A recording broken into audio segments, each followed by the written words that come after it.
So, ich zeige euch heute mal, wie man ganz einfach die defekten Schamottsteine im Ofen wechselt. Einfach erstmal sauber machen. Man kann einfach die defekten ganz einfach nach unten wegziehen. Vorher sollte man natürlich die Schamottsteine messen, wenn man die neuen bestellt. Aber die meisten haben eher eine Standardgröße. Das ganze zerbrochene Zeug einfach da raus, nach unten wegziehen.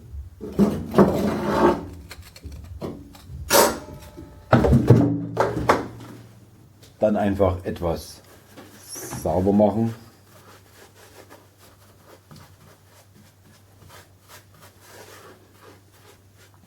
Dass die neuen Schamottsteine hinten am Ofen anliegen.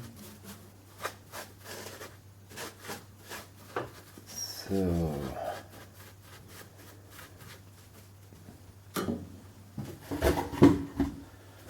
Dann einfach vorsichtig die neuen Schamottsteine von unten her einfädeln, bis hinten an den Rand schieben.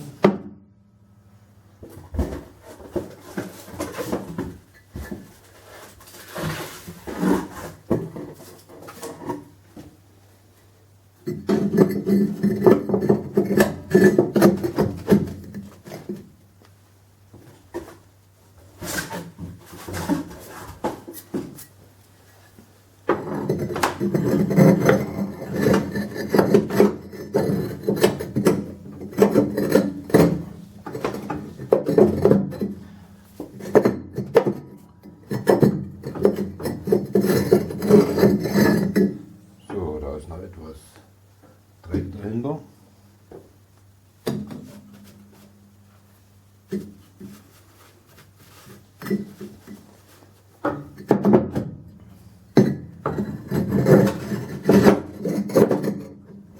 So, und schon ist das alles wieder fertig.